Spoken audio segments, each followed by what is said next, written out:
Hey guys, I'm Mercer and welcome to Temple of the Jade Serpent on a Arms Warrior. So basically I'm just doing this little series where I go through all the classes and all the specs in Temple of the Jade Serpent so it's comparable for people who don't have the opportunity to play the beta or people who just want to see one player playing all these classes and just being able to compare, saying, oh, okay, when live hits I'm going to be an Arms Warrior because of overpower proccing every second basically. So let's just jump right into it. As I said, I'm on a Arms Warrior. Now I have a level 74 Arms Warrior on live right now, and I have played Arms. I think 74 is actually the highest I've played Arms. So I may not know exactly what I'm doing, but I'm just crushing people. Like I think if I had charts, I would be main DPS. It was Arms Warriors in Pandaria are just trucks. Like they will just hit you for all your health in like 5 seconds. So my rotation basically was Mortal Strike, Overpower when it procs, and Colossus Smash obviously. And I did Wreck Bladestorm a few times. I also did Bladestorm without Recklessness just to clear out a few AoE mobs. And yeah, charge in, and that's basically it. So what I noticed from how I play an Arms Warrior on live and to this is it's a lot more simpler.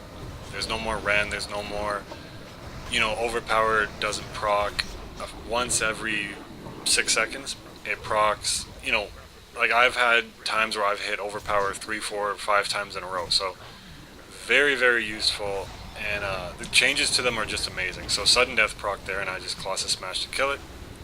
Alright, let's jump into the first boss. So just charge in, open with a Mortal Strike, get a Thunderclap up. Also, I don't use Thunderclap all the time. I basically use it just to, if my tank is taking a lot of damage, I use it to apply the demo debuff to them, which just reduces their damage taken basically. So right here I just pop my Bladestorm just to clear out the mobs that much quicker.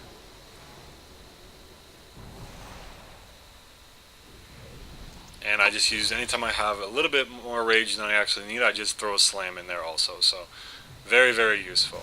And I'm actually using the Juggernaut level 15 talent. I have Piercing Howl, I have Bladestorm, and I have Second Wind, I believe. So I really wanted to build his spec based on passives. So like Juggernaut, obviously that entire line is passives. Second Wind, I picked that over in Regen and Victory Rush. So basically it's just very, I tried to build it in a very passive manner so I didn't have many globals to blow.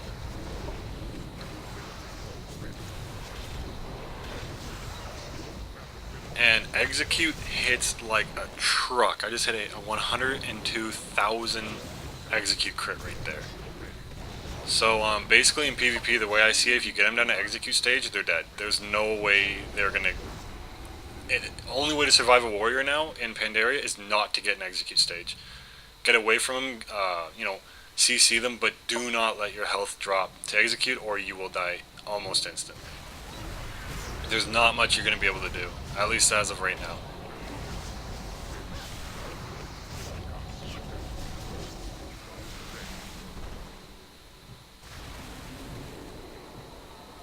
So just doing Bladestorm again to clean up the ads here.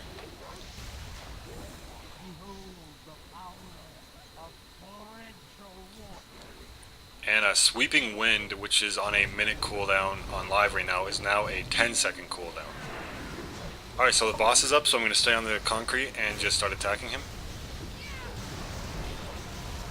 I pop my recklessness there, sorry about that, with the glyph that it lasts longer, but the crit chance was reduced by 20, I think. 20%, and it lasts 50% longer.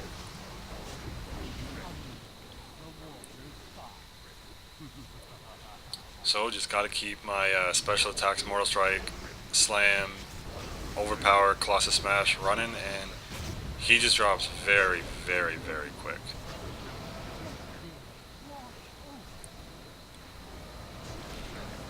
And I'm not going to quest on any of these characters for the sake of I want a fair comparison. So my Arms Warrior is in Hour of Twilight stuff, like 378s. My Fury Warrior video is in 378s.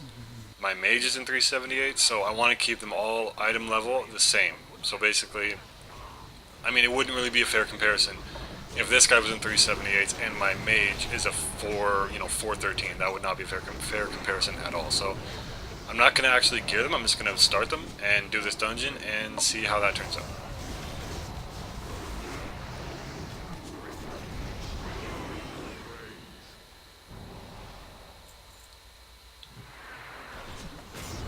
So also, I think the group consists of a Resto Druid, a Arcane Mage, an Enhanced Shaman, and a Blood Tank. So also if you have like 4 friends you always run with, this is a pretty good combination just because how much they drop.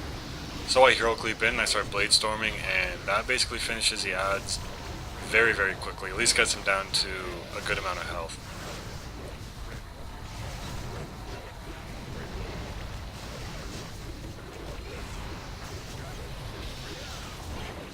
So a 98,000 execute right there.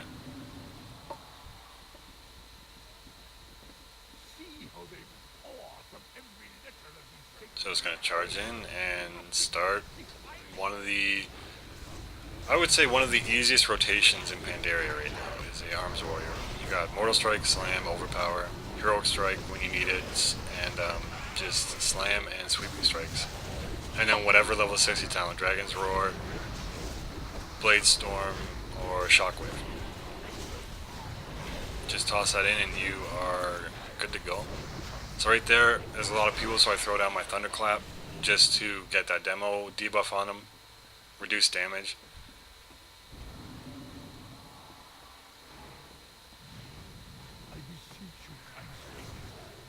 So right here I pop Counter Strike just because I know I'm going to pull here, because I noticed I made a mistake and I charged the wrong target. So, but fortunately I really like that I did this, because after the fact that it happened, I was watching the video and I'm like, wow, you can actually see just how much damage I put out in just a few seconds. It was that was a really good comparison. Like, that is a lot of damage in just a few seconds.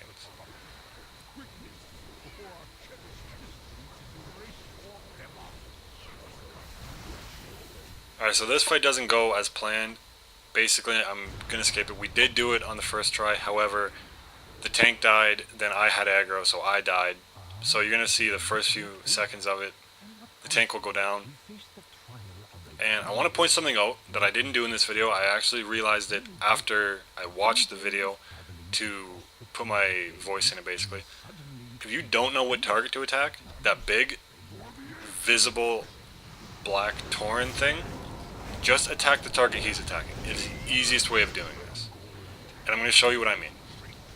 And also, if you look on my enemy's unit frame, that's 7, and it goes 8, 9, and it goes to 10, that's when they become immune. So that is when you can switch. But I didn't actually notice this now, but do you see the Tauren? He's attacking left. So if you don't know what to do in this fight, just attack the target the Tauren is attacking.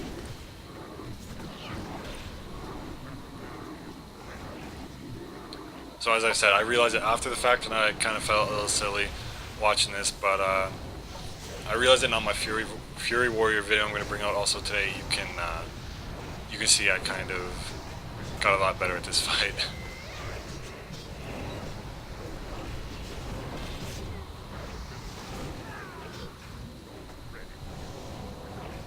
So the tank just dropped.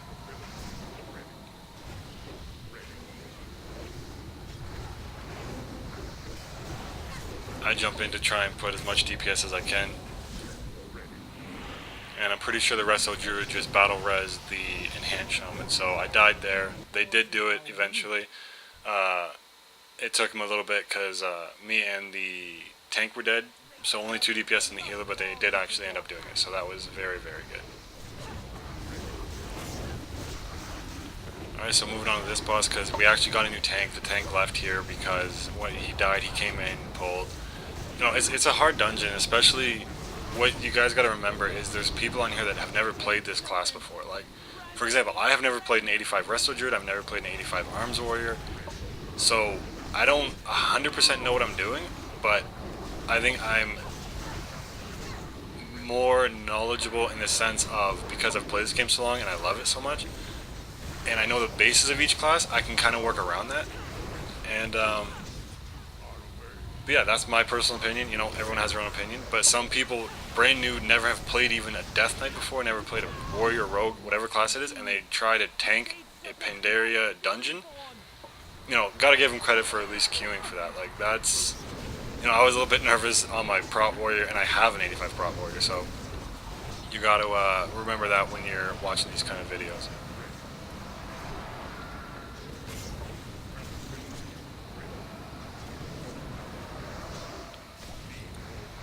So just spamming execute, getting 100,000, 98,000, 95,000 crits.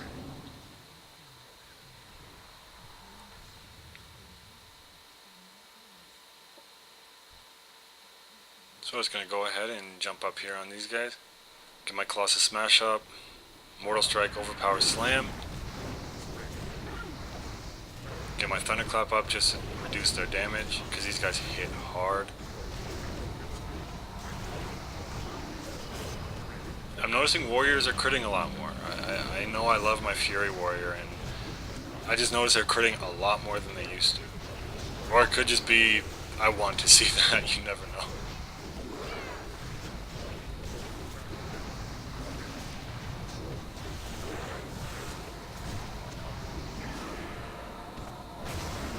Alright, so another thing I just want to point out that I grabbed is I grabbed Mass Spell Reflection. The reason I grabbed that is because in any given situation, I don't care what situation you're thinking of, it is 100% useful. If you're in arena and you're, 3v3 and your healer and rogue are about to be CC'd by a polymorph and a fear, and the warrior pops this, that's one fear, one CC back on them, and you can immediately switch to the unCC'd one to get it down quick, especially if they just trinketed. Dungeons, if you're not the tank and you can't get aggro to Spell Reflect, just pop it for the, if there's a Paladin, a Druid, or a Blood DK tank, pop it for them. It's a great, great, great talent. I think it's on a 1 minute cooldown, I think. It's just an amazing talent to have. As any spec warrior, but that's my opinion.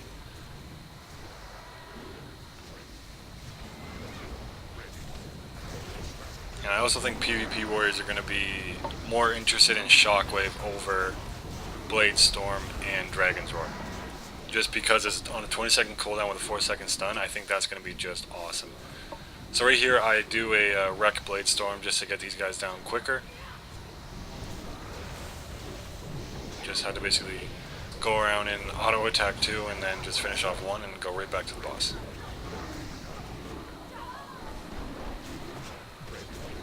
So my demo showed is about to fall off on him. But just as I was about to pop Thunderclap, I had 2 sudden deaths in a row, so... Actually 3. So it's not that I forgot about Thunderclap, it's just I prioritize my abilities during the time we can actually attack him and we're not in the shadow phase. Or the copy phase, or whatever you want to call it.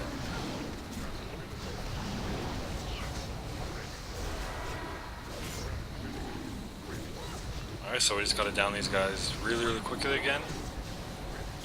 So if you don't have the debuff, you could stack up and just AoE all of them down.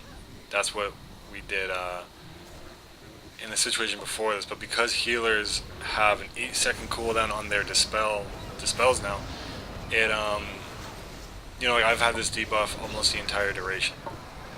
I don't know if the healer forgot to or it was just on cooldown. So especially like healers now, what they have to do is they have to prioritize their dispels. So if the tank is getting like thousands and thousands and thousands of damage and he has a debuff but everyone else does, healers should go for the tank first. So instead of dispelling me, an Arms Warrior DPS, dispel the tank first, the healer second. Prioritize your spells. I think that's one of the main headlines, quote unquote, for Pandaria, and I'm noticing that every time I play a class. Like even on a Boomkin, prioritize your mushrooms and your hurricane. Anyway, that's it for the Arms Warrior video. Thank you very much. I hope you guys enjoyed. If you did, like, subscribe, and comment. It would greatly help me. And as always, happy hunting until next time. Thanks, guys.